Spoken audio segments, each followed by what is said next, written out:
Жаңа конституция жобасында волонтерлық қызметке арнайы мәртебе беру қарастырылған. Бұл бастама еріктілер қозғалысының дамуына қандай мүмкіндік береді? Оны Абай облысы жастар саясаты мәселелері жөніндегі басқарма басшысы Олжас Бейсенбаев айтып беруге дайын екен.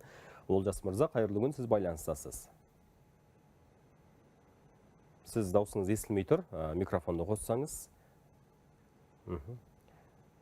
Микрофонды қоссаңыз. Естілді. Олжас мырза, жалпы Абай өңірінде белсенді жастар көп қой. Жаңа конституция жобасы жайында жастардың пікірі қандай? Рахмет, Азамат мырза. Жалпы алдыңғы істеген қызметімізде де мынау конституциядағы қазіргі құндылықтар мәселесі зерттеу саласында да көп жылдан бері айтылып келе жатыр. Бұл енді президенттің құрылтай жиындарында да көтерген білесіздер.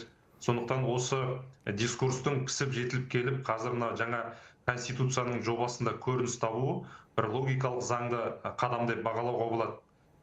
Осы өңірдегі жастардың өзімен де пікір алмасуда байқағанымыз, жалпы әділетті Қазақстан идеясы, әсіресе заң мен тәртіп және де табиғатты аялау, таза Қазақстан акциясының өзінің мынау конституция бабынан көрініс табуы бұл жастарға өте түсінікті қадам деп ойлаймыз. Әсіресе қазіргі уақытта бәріңіз білесіздер, академиялық тарихқа қатысты 7 томдық даярланып жатыр ғой. Соның өзінің преамбуладағы ұлы даланың 1000 жылдық тарихи сабақтастығы туралы ұғымның да енгізілуі, бұл бір жағынан жастарға деген біздің тарихымыздың, мемлекеттілік дәстүріміздің жалғасты екендігін түсіндіру деп айтуымызға болады.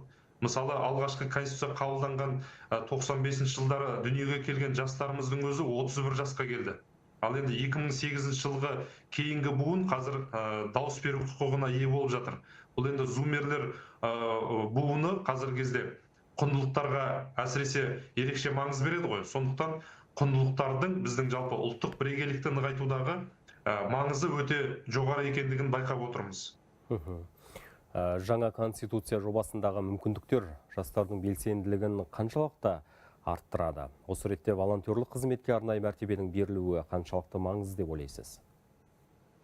Өте дұрыс айтасыз. Мынау жыл сайын шығатын Қазақстан жастар деген ұлттық баяндама бар ғой. Соны біз назар аударып қарап отырамыз.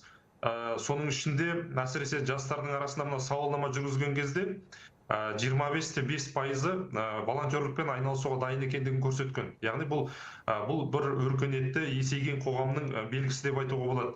Волонтерлік жалпы ерікті болу дегеніміз, бұл халқымыздың қанында бар қасиет екенін өз президент өз сөзінде биылғы жылғы волонтерлар форумында да айтқан болатын.